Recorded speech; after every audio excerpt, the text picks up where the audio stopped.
Hi guys, Alex here with Inside, and today I'm going to give you an overview of the top investment projects in Ras Al Khaimah as of fall-winter 2024.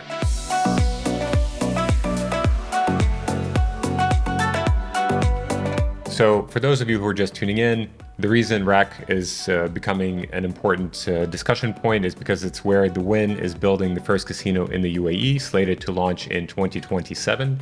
And this presents a plethora of investment opportunities.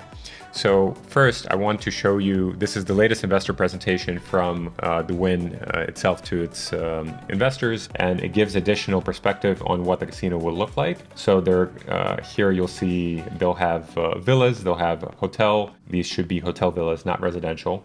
A dock for boats, and finally, for the first time, we see some more specific renders for what the project will look like.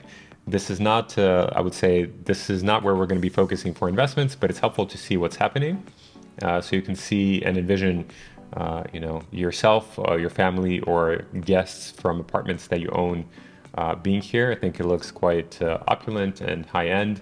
And also just tracking back here, you'll see that it's already in construction. And just a few weeks ago, the UAE government officially granted the first commercial gaming license to the Wynn. And this investor report also, addresses the project progress, and it's on track to complete the building itself by end of 2025, and then the inner work will take another year and change. So it's on track. And now let's go into the map and I'll explain the different areas. So we have three key areas here: Mina Al Arab, Al Hamra Village, and Al Marjan Island. These areas are 45 minutes north of Dubai International Airport, or maybe an hour and a half from the center of Dubai, like Dubai Marina or Dubai Hills. And here it's a resort destination. It's going to be a conference zone. It's going to be a place for concerts, for high-end restaurants like Nobu, and I'm sure Wynn is going to have also luxury shopping and F&B. So these are slated to be, let's say, targeting the high-end clientele. And keep in mind that, for instance, where else can people go for gambling? They can go to Macau, they can go to Vegas, but not everyone can get a visa to the States. That's something important to remember. And so the fact that the casino is here in the UAE makes it very centrally located, because there's a direct flight from the UAE almost to anywhere in the world. And here, there's also an international airport in RAK. They're adding a private jet terminal to the airport. They're doing infrastructure expansion around this area. They're going to be connecting Etihad Rail and have more bus routes to RAK. So it will be deeper embedded into the UAE infrastructure. In terms of investment, it's attractive because here, properties right now are between 2,000 and 3,000 dirham per square foot, and they're slated to become 5,000 plus. Some people might disagree with this, but maybe those are the same people that thought Blue Waters was expensive, or Royal Atlantis or Bulgari was expensive when people bought a two-bedroom or apartment for like 10 or 12 million, and now are reselling it for 30 or 40. So statistics show that beachfront properties, especially ones that are tied to some sort of entertainment, tend to appreciate in value quite a bit. And for those of you who understand this and understand where the area is going, you can have an opportunity to invest now and have significant capital appreciation, or have a great place as a second or third family home, or a place for rental where anything can be short-term rented. Now, why do the numbers work? Because there's a total of about 40,000 units across these three areas. This is including hotel and residential.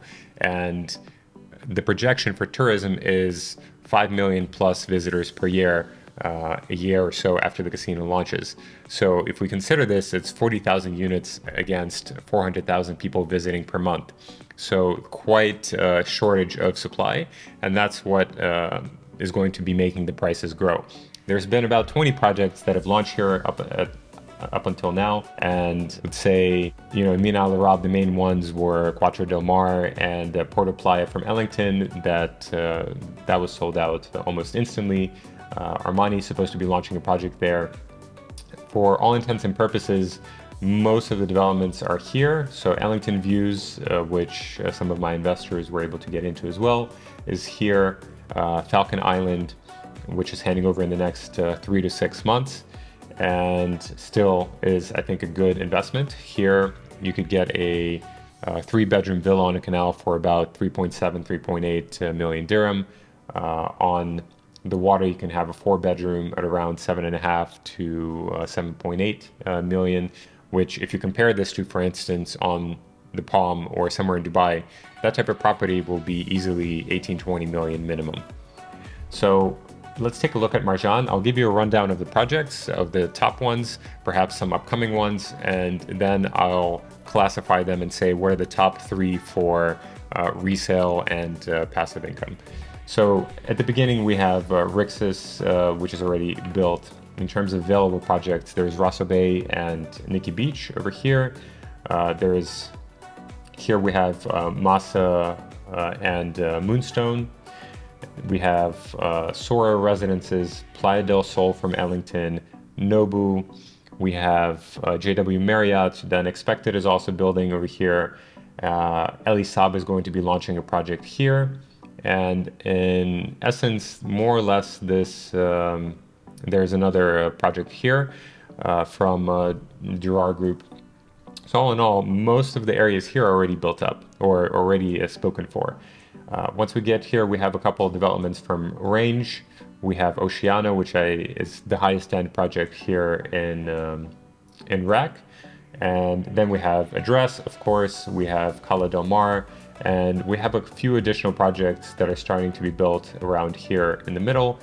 From my perspective, they're less attractive because they are about 800 meters away from the beach and the water. And if you're in RAK, you should try to be on the water. And even if you're here, for instance, at Playa del Sol, even if you don't have your own beach, you can still walk across the street and be on the beach in no time. So all in all, here it's going to, and also Damac has a project over here, Shoreline. So look, at the end of the day, there's still a few spots left, and there will be more projects launched in the next 6 to 12 months. Because the casino is launching or completing in 2027, it's going to be every developer's dream to basically finish in time for the casino, give or take, so that their investors can maximize revenues. So the question is what to choose. Often in RAK, it's a question of being able to even get an allocation into the project rather than saying, okay, what's the inventory? Let's pick something. Why is this? Because that's the flip side of being in a project that can grow at 20% plus per year. I've already helped investors exit investments in RAK, and they made 50% in a year and a half. This was in Falcon Island. And so these kinds of returns are possible. And if prices are continued the way they are right now, you can be one of those investors as well, making 50, 80, 100% returns in the next 2 to 3 years. Because I work with my investors to help them exit the properties as well, I'll be with you every step of the way and leverage my private equity background to help you build out your strategy and make sure that we have the right unit for your chosen strategy for you and your family. Now, what to pick? So right now there is some options that we could look at in Nikki Beach, which is branded residence, always a positive, has its own beach, and it's a 5% down payment, which is one of the nicest down payments on the market. They also come fully furnished, so still a few units that we can get here. We could look for, that would be one option. Number 2, I would say look for cancellations in Ellington's projects, like Cala del Mar, Playa del Sol, or Ellington Views, or even Porto Playa. There, I'll use my relationships to try to get you a reserved or canceled unit. So it's still possible to do that. I'm a big fan of Ellington, as you probably know at this point, because of the quality of design, their aesthetic, and architecture appeals to the widest audience of investors around the world. And I would say that would be my, not number 2, but second pick for additional projects to consider. And then number 3, if you wanted to hedge a more luxury strategy, we could look at, for instance, getting a unit in Oceano because it's also on a beach. They have a fantastic view of the casino, or potentially getting something in JW Marriott. There, I would recommend mainly a resale strategy because they Each company takes a certain percentage, like a hotel brand takes a percentage for managing your apartment. JW Marriott takes quite a significant number, but because of the projected numbers, it can still work out to 8-10% returns. But for those who value luxury brands, JW Marriott, for instance, Nobu and Oceano will be appealing to that end of the market. So we have a couple of different segments here. We have Nikki Beach and Ellington, where a one bedroom is roughly between 2 and 2.5 million dirham, maybe a little bit less. For JW and Oceano, it was like 3-4 million plus for a one bedroom, and some of them are already sold out. So there we have a couple of different options. I would say the honorable mention would go, from my perspective, to Address for passive income, even though from a resale strategy, not super good, because it's, I believe now, an 80-20 payment plan, so it doesn't lend itself that well for leverage for resale. And also Falcon Island for if you have a longer term strategy where you want to hold it for the next 5-10 plus years and wait for it to appreciate. You can get something at price per square foot of under 2,000 dirham, which is non-existent elsewhere right now in RAK. So taking a step back, we have the casino from the Wynn on track to complete by early 2027. I also, by the way, I hear rumors that there's going to be a Disneyland build in the area, which will drive the prices further, and it will make RAK the go-to leisure destination in the Middle East, with the casino, with concerts, with high-end restaurants. I think it's a fantastic location for both visiting, living, and investment. We have a different segmentation of potential projects. There will be new ones launched. And so if this area is interesting to you and you want to work together and have my support and my background in portfolio management to help you, please reach out and just say it specifically for Alex so that I get your message. And I'll be happy to work with you to understand your specific goals, and we'll create a strategy specifically for you. So hopefully this has been helpful for you guys, gives you more clarity on this region. Thank you guys for watching. My name is Alex. I'll see you next time.